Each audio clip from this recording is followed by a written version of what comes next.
नमस्कार दोस्तों, स्वागत है आपका एक कदम धर्म के साथ में। आज मैं आपको गौतम बुद्ध की एक ऐसी प्रेरणादायक कहानी सुनाने जा रहा हूं जो सिखाएगी कि कर्म का फल तुरंत नहीं मिलता, लेकिन सही समय पर जरूर मिलता है। रूरचनेहा। एक दिन बुद्ध अपने शिष्यों के साथ गांव में भिक्षा लेने गए। रास्ते में एक किसान मिला जो बहुत परेशान था। उसने कहा, भगवान, मैं वर्षों से खेती कर रहा हूं, दिन रात मेहनत करता हूं, फिर भी कभी फसल अच्छी नहीं होती। मैं अच्छे कर्म करता हूं, दान देता हूं, किसी का बुरा नहीं चाहता, लेकिन फल क्यों नहीं मिलता? बुद्ध मुस्कुराए और बोले, आओ इस तालाब के किनारे बैठते हैं। उन्होंने शिष्य से कहा, इस पानी में एक पत्थर फेंको। शिष्य ने पत्थर फेंका और पानी में लहरें उठीं। बुद्ध ने पूछा, क्या लहरें तुरंत किनारे तक पहुंची? किसान बोला, नहीं, उन्हें थोड़ा समय लगा। बुद्ध ने कहा, जिस तरह लहरों को किनारे तक आने में समय लगता है, वैसे ही कर्म का फल भी तुरंत नहीं आता। अच्छे कर्म बीज के समान हैं, जिन्हें उगने, अंकुरित होने और फल देने में समय लगता है। किसान ने पूछा, तो क्या बुरे कर्म का फल भी देर से मिलता है? बुद्ध बोले, हाँ, बुरा हो या अच्छा, हर कर्म का फल तय है, पर उसका समय अलग होता है। जो धैर्य रखता है वही सच्चा फल पाता है। उस दिन किसान ने समझ लिया कि धैर्य और विश्वास से ही कर्म का फल मिलता है। वह मुस्कुराते हुए अपने खेतों की ओर लौट गया, मन में आशा के बीज लिए। कुछ महीनों बाद वही किसान फिर बुद्ध से मिलने आया। इस बार उसके चेहरे पर चिंता नहीं, बल्कि एक हल्की सी शांति थी। उसने कहा, भगवान, मैंने आपकी बात मानकर अपने खेत में पूरे मन से मेहनत की और इंतजार किया। पहले तो कुछ नहीं बदला, पर अब धीरे धीरे फसल हरी होने लगी है। मैं समझ गया कि जल्दी पाने की चाह ही दुख देती है। बुद्ध ने मुस्कुराते हुए कहा, जिस तरह ऋतुएं बदलने में समय लगता है, वैसे ही जीवन में बदलाव आने में भी समय लगता है। अगर तुम हर दिन सही दिशा में चलते रहो तो मंजिल एक दिन तुम्हारे पास आ जाएगी। किसान बोला, अब मुझे पता है कि इंतजार भी एक साधना है। बुद्ध ने कहा, हाँ, और यह साधना ही तुम्हारे भीतर की अशांति को मिटाती है। जब मन शांत होगा तभी तुम्हारे कर्म भी सही फल देंगे। उस दिन से किसान ने कभी अपने कर्म के फल के लिए अधीरता नहीं की। वह हर दिन खुशी से काम करता और विश्वास रखता कि सही समय आने पर ब्रह्मांड उसे उसका हक जरूर देगा। बरसात के मौसम के बाद किसान के खेत सुनहरी फसलों से भर गए। पूरे गांव में उसकी मेहनत और धैर्य की चर्चा होने लगी। लोग उसे पूछने लगे, तुमने ऐसा क्या किया कि इस बार फसल इतनी अच्छी हुई? किसान ने मुस्कुराकर कहा, मैंने सिर्फ मेहनत की और बुद्ध की सीख याद रखी। कर्म करो, फल का समय आने दो। एक दिन वह फिर बुद्ध के पास पहुंचा, अपने साथ खेत की पहली बालियां लेकर। उसने उन्हें बुद्ध के चरणों में रख दिया और बोला, भगवान, यह फसल आपके ज्ञान का फल है। बुद्ध ने बालियों को हाथ में लेकर कहा, यह सिर्फ अनाज नहीं, ये तुम्हारे विश्वास, धैर्य और सही कर्म का प्रमाण है। जिसने समय को समझ लिया, उसने जीवन को समझ लिया। किसान की आंखों में आंसू थे, पर दिल में असीम शांति। उसने प्रण किया कि वह यह सीख हर किसी को बताएगा, ताकि कोई भी कर्म करते हुए अधीर न हो। और इस तरह उसकी जिंदगी सिर्फ खेती में ही नहीं, बल्कि हर रिश्ते और हर कार्य में फलने फूलने लगी। कुछ सालों बाद वह किसान गांव का सबसे सम्मानित व्यक्ति बन गया। लोग उसे सिर्फ उसकी अच्छी फसल के लिए नहीं, बल्कि उसके शांत और संतुलित स्वभाव के लिए भी जानते थे। एक दिन गांव का एक युवा उसके पास आया और बोला, चाचा, मैं दिन रात मेहनत करता हूं, पर मुझे सफलता नहीं मिल रही। लगता है किस्मत मेरा साथ नहीं देती। किसान मुस्कुराया और उसे अपने खेत में ले गया। वहां उसने एक आम का छोटा सा पौधा दिखाया और कहा, इसे देखो, मैंने इसे पिछले साल लगाया था। क्या यह तुरंत फल देने लगा? युवा ने कहा, नहीं, इसे बड़ा होने में समय लगेगा। किसान बोला, ठीक वैसे ही तुम्हारे कर्म भी एक पौधे की तरह हैं। तुम्हें उन्हें समय, देखभाल और विश्वास देना होगा। अगर तुम बीच में ही हार मान गए तो फल कभी नहीं मिलेगा। युवा की आंखों में चमक आ गई। उसने प्रण किया कि वह बिना थके, बिना शिकायत किए सही दिशा में मेहनत करता रहेगा। और किसान ने महसूस किया कि बुद्ध की सीख अब सिर्फ उसके जीवन का हिस्सा नहीं, बल्कि पूरे गांव की सोच का हिस्सा बन चुकी है। समय बीतता गया और गांव में एक अनोखा बदलाव दिखाई देने लगा। लोग अब पहले की तरह तुरंत फल पाने की जल्दी में नहीं रहते थे। किसान, व्यापारी, कारीगर, हर कोई धैर्य और मेहनत से अपना काम करता था। एक दिन गांव में बुद्ध दोबारा पधारे। उन्होंने देखा कि अब यहाँ कोई झगड़ा नहीं, कोई ईर्ष्या नहीं, बस संतोष और भाईचारा है। गांव के बुजुर्गों ने कहा, भगवान, यह सब उस किसान की वजह से हुआ जिसने आपकी सीख को अपनाया और सबको सिखाया। बुद्ध मुस्कुराए और बोले, सीख तभी फल देती है जब वह सिर्फ सुनी न जाए, बल्कि जी भी ली जाए। इस गांव ने कर्म और धैर्य का जो मार्ग चुना है, वह उन्हें हर कठिनाई से पार ले जाएगा। किसान ने विनम्र होकर कहा, भगवान, मैं तो बस बीज बोने वाला था। असली शक्ति तो आपकी शिक्षा की थी, जिसने पूरे गांव में परिवर्तन का अंकुर फोड़ा। बुद्ध ने कहा, याद रखो, जैसे पेड़ अपनी छाया और फल दूसरों को देता है, वैसे ही ज्ञान और सद्गुण भी बांटने से बढ़ते हैं। उस दिन से वह गांव सिर्फ खेती में ही नहीं, बल्कि अपने प्रेम, धैर्य और एकता के लिए भी दूर दूर तक प्रसिद्ध हो गया। सालों गुजरते गए और वह किसान बूढ़ा हो चुका था। उसके बाल सफेद हो गए थे, लेकिन चेहरा अब भी शांत और तेजस्वी था। एक दिन उसने अपने खेत के पास बैठकर बच्चों को खेलते देखा। उसने उन्हें बुलाया और कहा, बच्चों, आओ, मैं तुम्हें एक कहानी सुनाता हूं, वही जो मैंने बुद्ध से सीखी थी। बच्चे उत्सुक होकर उसके चारों ओर बैठ गए। किसान ने उन्हें कर्म, धैर्य और विश्वास का महत्व समझाया और बताया कि कैसे जल्दी पाने की चाह हमें अधीर बनाती है। एक बच्चा बोला, दादाजी, अगर हमें बहुत देर तक फल न मिले तो? किसान मुस्कुराया, तो समझ लेना कि ईश्वर तुम्हारे लिए और भी बेहतर फल तैयार कर रहा है। बच्चों ने यह बात मन में बैठा ली। वे खेलने लौट गए, लेकिन उनकी आंखों में गहरी समझ और विश्वास की चमक थी। उस शाम किसान ने आसमान की ओर देखा और मन ही मन बुद्ध को धन्यवाद दिया कि उनकी सीख अब अगली पीढ़ी तक पहुंच चुकी है। उसे पता था, उसकी उम्र चाहे खत्म हो जाए, लेकिन यह ज्ञान अब हमेशा जीवित रहेगा, गांव के हर खेत, हर घर और हर दिल में। कुछ महीनों बाद किसान की तबीयत बिगड़ने लगी। गांव के लोग उसे देखने आने लगे, क्योंकि वह सिर्फ एक किसान नहीं, बल्कि सबका मार्गदर्शक बन चुका था। एक शाम जब सूरज ढल रहा था, उसने अपने घर के आंगन में बैठकर गांव के बुजुर्गों और युवाओं को बुलाया। धीरे धीरे सभी इकट्ठा हो गए। किसान ने कहा, मित्रों, अब मेरा शरीर थक चुका है, लेकिन मेरा मन शांत है। मैंने अपने जीवन में यही सीखा कि कर्म करो, बाकी समय पर छोड़ दो। जल्दबाजी जीवन का सबसे बड़ा बोझ है और धैर्य सबसे बड़ा धन। गांव का एक युवा बोला, चाचा, आपकी वजह से हमारे गांव में सुख शांति आई। हम वादा करते हैं कि आपकी सीख हमेशा जीवित रहेगी। किसान ने हल्की मुस्कान के साथ कहा, याद रखना, जैसे मैंने बुद्ध से सीखा और तुम्हें सिखाया, वैसे ही तुम भी अगली पीढ़ी को सिखाना। यही ज्ञान का असली फल है। कुछ दिनों बाद किसान शांति से इस दुनिया को छोड़ गया, लेकिन उसके जाने के बाद भी गांव में उसका नाम श्रद्धा से लिया जाता रहा। गांव के लोग कहते, हमारे खेतों की हर बाली, हमारे चेहरों की हर मुस्कान उस किसान की धैर्य और कर्म की सीख का परिणाम है। और इस तरह बुद्ध की दी हुई बात एक किसान के माध्यम से पीढ़ी दर पीढ़ी अमर हो गई। किसान के जाने के बाद गांव वालों ने उसकी याद में खेतों के बीच एक बड़ा पीपल का पेड़ लगाया। वह जगह सबके लिए एक बैठक स्थल बन गई, जहां लोग बैठकर अपने अनुभव, कठिनाइयां और सीख साझा करते थे। गांव के बुजुर्ग अक्सर वहां आकर कहते, यह सिर्फ पेड़ नहीं, हमारे धैर्य और कर्म का प्रतीक है। समय के साथ आसपास के गांवों के लोग भी यहां आने लगे। वे फसल के बारे में नहीं, बल्कि जीवन के बारे में सलाह लेने आते। गांव धीरे धीरे धैर्यपुर के नाम से मशहूर हो गया। एक दिन एक यात्री वहां पहुंचा। उसने गांव की शांति और लोगों के चेहरे की मुस्कान देखकर पूछा, तुम लोगों के जीवन में इतना सुकून कैसे है? गांव के एक बच्चे ने हंसते हुए कहा, क्योंकि हमारे गांव ने सीखा है, कर्म करो, फल का समय आने दो। यात्री मुस्कुराया और बोला, अगर ये सीख हर जगह फैल जाए तो दुनिया कितनी सुंदर हो जाएगी। और सच में किसान की कही बातें पीपल के पत्तों की तरह हवा में उड़कर दूर दूर तक फैलने लगीं, लोगों के मन को ठंडक और सुकून देने लगीं।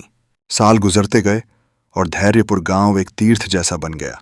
दूर दूर से लोग सिर्फ उस पीपल के पेड़ के नीचे बैठकर कुछ पल बिताने आते। एक दिन एक बुजुर्ग भिक्षु वहां पहुंचे।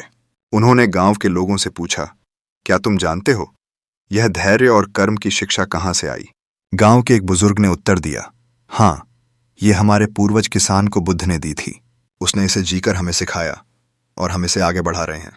भिक्षु ने कहा, तुम्हें जानकर प्रसन्नता होगी कि बुद्ध ने बहुत समय पहले यही बात अनेक गांवों में कही थी, लेकिन यहां यह शिक्षा जीवित है क्योंकि तुमने इसे कर्म में बदला, सिर्फ शब्दों में नहीं रखा। उस रात पूरे गांव ने पीपल के पेड़ के नीचे दीप जलाए। सबने प्रण किया कि चाहे समय कितना भी बदल जाए, वे अधीरता को अपने जीवन में जगह नहीं देंगे। पीपल के पत्तों की सरसराहट मानो आशीर्वाद दे रही थी और बुद्ध की वह सीख। एक दिन शहर से एक नौजवान पत्रकार गांव पहुंचा। वह तेजी और प्रतियोगिता भरी जिंदगी जीता था, जहां हर चीज तुरंत पाने की चाह रहती थी। उसने गांव के लोगों से पूछा, क्या सच में इस सोच से जीवन बदल सकता है? गांव के बुजुर्ग उसे पीपल के पेड़ के पास ले गए और पुराने किसान की कहानी सुनाई। फिर बोले, बेटा पेड़ देख रहे हो, इसे भी बड़ा होने में सालों लगे, लेकिन अब इसकी छांव हर थके मुसाफिर को राहत देती है। जीवन भी ऐसा ही है, तुरंत पाने की चाह से जड़ें नहीं जमती। पत्रकार चुप हो गया। उसने पहली बार महसूस किया कि शहर की भागदौड़ ने उसके मन की शांति छीन ली थी। उसने गांव में 2 दिन बिताए, लोगों के साथ खेतों में काम किया, शाम को चौपाल में बैठा और खुद से वादा किया, अब वह जीवन में धैर्य को जगह देगा।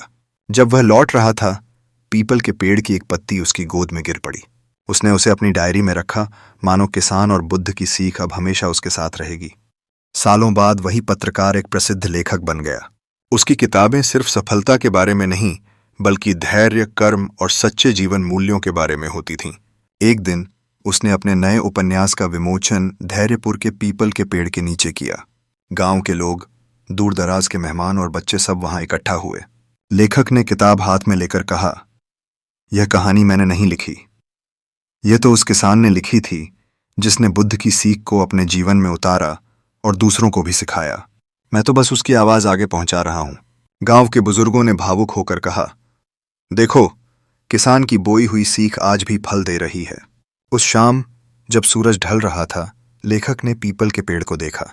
हवा में सरसराते पत्ते मानो कह रहे थे, जिस बीज को प्रेम और धैर्य से बोया जाए, उसका फल सदियों तक मिलता है। और इस तरह किसान की वह साधारण सी लगने वाली बात अब अनगिनत किताबों, कहानियों और दिलों में बस गई। कर्म करो, फल का समय आने दो। तासंबो। कुछ और वर्षों बाद लेखक बूढ़ा हो गया, लेकिन उसका मन अब भी उतना ही शांत था जितना धैर्यपुर में बिताए उन दिनों में था। एक दिन वह फिर गांव लौटा। पीपल का पेड़ अब और भी विशाल हो चुका था। उसकी शाखाएं दूर तक फैली थीं और नीचे बच्चों की हंसी गूंज रही थी। लेखक ने देखा कि गांव में एक छोटा सा स्कूल बन चुका है, जिसके प्रवेश द्वार पर पत्थर की शिला पर खुदा था, ज्ञान, धैर्य और कर्म, यही जीवन का मार्ग। स्कूल की अध्यापिका ने लेखक को बताया, हम यहाँ बच्चों को सिर्फ पढ़ना लिखना नहीं सिखाते, बल्कि वही शिक्षा देते हैं जो इस गांव की पहचान है। हर बच्चे को पीपल के पेड़ के नीचे बैठकर पुराना किसान और बुद्ध की कहानी सुनाई जाती है। लेखक ने बच्चों के बीच बैठकर वह कहानी फिर से सुनी और महसूस किया कि समय भले आगे बढ़ गया हो, लेकिन सीख अब भी ताज़ा है, जैसे कल ही बोई गई हो। उस शाम उसने अपनी डायरी में आखिरी पंक्ति लिखी, मैंने जीवन में बहुत कुछ देखा, पर सबसे गहरी सच्चाई धैर्यपुर के उस किसान ने सिखाई कि कर्म बीज है और समय उसकी मिट्टी। और इस तरह बुद्ध से शुरू हुई बात किसान से होते हुए अब आने वाली हर पीढ़ी के जीवन का हिस्सा बन चुकी थी, सदैव जीवित, सदैव फल देती हुई। कुछ समय बाद धैर्यपुर में एक विशेष दिन मनाया जाने लगा, कर्मोत्सव। यह त्योहार हर साल उस दिन मनाया जाता जब पुराने किसान ने बुद्ध से शिक्षा पाई थी। कर्मोत्सव के दिन गांव के लोग सुबह सुबह पीपल के पेड़ के नीचे इकट्ठा होते, वहां दिए जलाते और छोटे छोटे बीज बच्चों के हाथ में देते। बच्चों से कहा जाता, जैसे ये बीज समय लेकर पेड़ बनेंगे, वैसे ही तुम्हारे अच्छे कर्म भी समय लेकर फल देंगे। आसपास के गांवों और शहरों से लोग इस अनोखे उत्सव को देखने आने लगे। धीरे धीरे कर्मोत्सव की खबर दूर देशों तक पहुंच गई। एक वर्ष कुछ विदेशी यात्री भी वहां आए। उन्होंने जब गांव की कहानी सुनी तो आश्चर्य से बोले, तुम लोगों ने तो धैर्य को अपनी संस्कृति बना दिया है। गांव के मुखिया ने मुस्कुराकर कहा, हाँ, क्योंकि हमने सीखा है कि धैर्य सिर्फ इंतजार नहीं, बल्कि विश्वास के साथ कर्म करना है। उस रात पीपल के पेड़ के नीचे सैकड़ों दियों की रोशनी लहरा रही थी और लगता था मानो किसान, बुद्ध और इस गांव की आत्मा अब भी वहीं मौजूद हो, हर दिल में वही संदेश दोहराते हुए, कर्म करो, फल का समय आने दो, सल्याओ। कुछ सालों बाद कर्मोत्सव सिर्फ एक त्योहार नहीं, बल्कि एक आंदोलन बन गया। देश के अलग अलग हिस्सों में लोग अपने अपने गांवों और शहरों में बीज बोने लगे, सिर्फ धरती में नहीं, बल्कि अपने जीवन में भी। धैर्यपुर के स्कूल से पढ़े कई बच्चे बड़े होकर शिक्षक, लेखक, किसान, डॉक्टर और कलाकार बने। हर कोई जहां भी गया अपने साथ वही सीख लेकर गया, अच्छे कर्म करो, बाकी समय पर छोड़ दो। एक दिन राजधानी में एक बड़ा कार्यक्रम हुआ, जिसमें धैर्यपुर के प्रतिनिधियों को सम्मानित किया गया। मंच पर खड़े होकर गांव की एक युवा लड़की ने कहा, हमारे गांव में पीपल का पेड़ सिर्फ एक पेड़ नहीं, बल्कि हमारी आत्मा है। वहां बैठकर हमें लगता है कि हम उस किसान की गोद में बैठे हैं जिसने हमें सिखाया कि धैर्य सबसे बड़ा बल है। कार्यक्रम के बाद हजारों लोगों ने प्रण किया कि वे अपने जीवन से जल्दबाजी और अधीरता को हटाकर सच्चे मन से कर्म करेंगे। उसी रात धैर्यपुर का आसमान तारों से भरा था।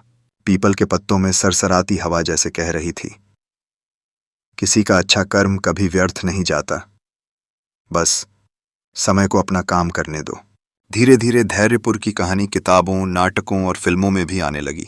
लोग सिर्फ इसकी शिक्षा ही नहीं बल्कि उस साधारण किसान की विनम्रता से भी प्रेरित होने लगे, जिसने कभी अपनी सीख का श्रेय खुद को नहीं दिया बल्कि हमेशा बुद्ध को दिया। एक बार एक प्रसिद्ध निर्देशक ने धैर्यपुर आकर कहा, मैं इस गांव और किसान की कहानी पर फिल्म बनाना चाहता हूं ताकि दुनिया इसे देख सके। गांव के बुजुर्गों ने हामी भर दी, लेकिन एक शर्त रखी, कहानी में किसान को नायक बनाओ, लेकिन अंत में यह साफ होना चाहिए कि असली नायक उसकी सीख है। जब फिल्म बनी और दुनिया भर में दिखाई गई तो लाखों लोगों ने अपने जीवन में बदलाव की शुरुआत की। सोशल मीडिया पर लोग नैन कार्म करो ट्रेंड करने लगे और हर जगह छोटे छोटे धैर्यपुर बनने लगे। एक दिन धैर्यपुर के स्कूल के बच्चे पीपल के पेड़ के नीचे फिल्म देखने के बाद उत्साहित होकर बोले, दादाजी, अब तो पूरी दुनिया हमारे किसान को जानती है। बुजुर्ग मुस्कुराए और बोले, हाँ बच्चों, लेकिन याद रखना, हमारा काम ये नहीं कि दुनिया हमें जाने, बल्कि ये कि हम अपनी सीख को दुनिया तक पहुंचाएं। उस रात गांव में दीप जलाए गए और पेड़ के पत्तों की सरसराहट में वही पुरानी आवाज गूंज रही थी, कर्म करो, फल का समय आने दो। फिल्म की सफलता के बाद धैर्यपुर में बाहर से आने वालों की संख्या इतनी बढ़ गई कि गांव एक तरह से शिक्षा और शांति का केंद्र बन गया। यहां आने वाले लोग सिर्फ घूमने नहीं बल्कि सीखने आते थे। पीपल के पेड़ के नीचे बैठते, बुजुर्गों से बातें करते और खेतों में काम करने का अनुभव लेते। गांव के युवाओं ने इस मौके को सेवा में बदल दिया। उन्होंने एक धैर्य केंद्र बनाया, एक खुला स्थान जहां लोग आकर अपने जीवन की समस्याएं साझा करते और कर्म धैर्य के मार्ग पर चलने की प्रेरणा पाते। एक दिन केंद्र में एक अधेड़ उम्र का व्यक्ति आया। उसका चेहरा चिंता से भरा था। उसने कहा, मैंने जीवन में मेहनत की लेकिन हमेशा असफल रहा, अब विश्वास टूटने लगा है। गांव के एक युवा शिक्षक ने उसे पीपल के पेड़ के पास ले जाकर एक छोटा पौधा दिया और कहा, इसे लगाओ, पानी दो और देखो कैसे यह समय लेकर बढ़ेगा। तुम्हारा जीवन भी ऐसा ही है। जब बीज जमीन में है तो भले दिखे नहीं, लेकिन भीतर जड़ें फैल रही होती हैं। उस व्यक्ति ने पौधा लगाया और कुछ दिन गांव में रहकर हर सुबह उसे पानी देता। जब वह वापस गया तो उसके मन में एक नया विश्वास था कि असली हार तब होती है जब हम धैर्य खो देते हैं। और इसी तरह धैर्यपुर का संदेश फिर एक नए दिल में जड़ें जमा चुका था। एक और बीज बो दिया गया था, समय के लिए और आने वाली पीढ़ियों के लिए। कुछ वर्षों बाद वह अधेड़ व्यक्ति जिसने धैर्यपुर में पौधा लगाया था फिर गांव लौटा। पीपल का विशाल पेड़ देखकर उसकी आंखें भर आईं, लेकिन उसका ध्यान सीधे उस छोटे पौधे की ओर गया जिसे उसने अपने हाथों से लगाया था। अब वह पौधा एक मजबूत हरे भरे पेड़ में बदल चुका था। उसने पेड़ को गले लगाया और भावुक होकर कहा, जब मैंने तुम्हें लगाया था तब मेरे मन में सिर्फ निराशा थी, और आज तुमने मुझे सिखा दिया कि समय सबसे बड़ा चिकित्सक है। गांव के बच्चे उसके चारों ओर इकट्ठा हो गए। उसने उन्हें अपनी कहानी सुनाई, कैसे वह धैर्यपुर आकर टूटे हुए मन से पौधा लगा गया था और कैसे उस पौधे के साथ साथ उसका जीवन भी संवर गया। उसकी आंखों में चमक थी। बच्चों, मैंने सीखा कि जब हम किसी चीज को समय और देखभाल देते हैं तो वह हमें हमारे सोच से भी सुंदर फल लौट आती है। गांव के बुजुर्गों ने यह सुनकर मुस्कुराया और कहा, यही तो धैर्यपुर की आत्मा है। हर आगंतुक यहां से एक नया बीज लेकर जाता है और कहीं ना कहीं उसे बोकर दुनिया को थोड़ा और सुंदर बना देता है। उस रात आसमान में चांद की रोशनी पीपल के पत्तों पर पड़ रही थी और हवा जैसे फिर से वही पुराना संदेश फुसफुसा रही थी। कुछ समय बाद उस व्यक्ति ने धैर्यपुर में ही बसने का निश्चय कर लिया। वह धैर्य केंद्र में मदद करने लगा, नए आने वालों की बातें सुनता और उन्हें वही पौधे बांटता जो कभी उसे दिए गए थे। धीरे धीरे उसने महसूस किया कि यह गांव सिर्फ सीखने की जगह नहीं बल्कि एक जीवित उदाहरण है कि कैसे एक विचार पूरी पीढ़ियों को बदल सकता है। एक दिन उसने बच्चों को इकट्ठा कर कहा, देखो, यह पीपल का पेड़, यह खेत, यह गांव, ये सब उस किसान की मेहनत और बुद्ध की सीख के फल हैं। अगर उस समय वह अधीर हो जाता तो शायद आज हम सब यहाँ न होते। बच्चों ने उत्साह से पूछा, दादाजी, क्या हम भी एक दिन ऐसा बीज बो सकते हैं जो दुनिया को बदल दे? वह मुस्कुराया, हाँ बच्चों, हर अच्छा कर्म, हर सच्ची बात और हर दया का भाव, ये सब बीज हैं। बस इन्हें धैर्य की मिट्टी और प्रेम का पानी दो, फिर देखो कैसे ये समय के साथ बढ़ते हैं। उस दिन से बच्चे भी अपने अपने छोटे पौधे संभालने लगे और गांव के हर कोने में नए नए अंकुर फूटने लगे, कुछ मिट्टी में और कुछ लोगों के दिलों में। पीपल की छांव में बैठा वह व्यक्ति जानता था, अब यह कहानी खत्म नहीं होगी, क्योंकि यह अब अनगिनत हाथों और दिलों में जीवित है। साल बीतते गए और धैर्यपुर का नजारा बदल गया। गांव के हर आंगन में कोई न कोई पौधा था जिसे बच्चे और बड़े मिलकर संभालते थे। गांव में हर मौसम एक रंगीन उत्सव बन जाता, क्योंकि पौधों और पेड़ों ने इसे एक हरे भरे स्वर्ग में बदल दिया था। एक दिन धैर्य केंद्र में एक छोटी लड़की आई जिसके हाथ में मुरझाया हुआ पौधा था। उसने उदास होकर कहा, मैंने इसे लगाया था लेकिन यह बढ़ नहीं रहा, शायद यह मर जाएगा। वहां मौजूद उस बुजुर्ग व्यक्ति ने उसके सिर पर हाथ फेरते हुए कहा, बेटी, कभी कभी पौधे को और समय चाहिए होता है। कुछ बीज जल्दी अंकुरित होते हैं, कुछ देर से, लेकिन जब तक उनमें जीवन है उम्मीद भी है। उसने लड़की को नया गमला और बेहतर मिट्टी दी और कहा, अब इसे रोज देखो, इससे बात करो और इंतजार करो। महीनों बाद वही लड़की मुस्कुराते हुए लौटी। पौधा अब हरा भरा और मजबूत हो चुका था। उसने कहा, अब मुझे समझ आ गया, धैर्य सिर्फ इंतजार करना नहीं बल्कि उम्मीद के साथ संभालना है। गांव के सभी लोग इस घटना को सुनकर गर्व से बोले, यही तो धैर्यपुर का असली फूल है, कर्म, देखभाल और विश्वास। कुछ साल बाद वह छोटी लड़की बड़ी हो चुकी थी और गांव के स्कूल में अध्यापिका बन गई थी। अब वह हर नए बच्चे को अपनी मुरझाए पौधे वाली कहानी सुनाती और बताती कि कैसे उम्मीद और धैर्य ने उसे जीवन का सबसे बड़ा सबक दिया। एक दिन स्कूल में एक लड़का आया जो पढ़ाई में अच्छा था, लेकिन जल्दी जल्दी गुस्सा हो जाता और छोटी सी असफलता पर हार मान लेता। अध्यापिका ने मुस्कुराकर कहा, तुम्हें मैं एक काम देती हूं, गांव के किनारे वाली जमीन में एक बीज लगाओ और उसका ध्यान रखो, चाहे कुछ भी हो। लड़के ने अनमने मन से बीज लगाया। पहले हफ्ते में कुछ नहीं हुआ तो वह परेशान हो गया, लेकिन अध्यापिका ने कहा, याद रखो, जड़ें धरती के नीचे काम कर रही हैं, भले तुम्हें न दिखें। दिन, हफ्ते और फिर महीने बीत गए। आखिरकार एक छोटा सा अंकुर मिट्टी से बाहर आया। लड़के ने पहली बार महसूस किया कि सच्ची जीत वही है जो समय लेकर आती है। कई साल बाद वही लड़का गांव का एक सफल किसान बना और हर नए व्यक्ति को अपने बीज और अंकुर की कहानी सुनाता। धैर्यपुर का यह चक्र चलता ही रहा, एक सीख जो एक दिल से दूसरे दिल में और एक पीढ़ी से अगली पीढ़ी में बहती रही। पीपल के पेड़ के नीचे हवा अब भी वही कहती थी। तो दोस्तों, यह थी आज की प्रेरणादायक कहानी। याद रखिए, कर्म करो, फल का समय आने दो। मिलते हैं अगले वीडियो में, तब तक बने रहिए एक कदम धर्म के साथ।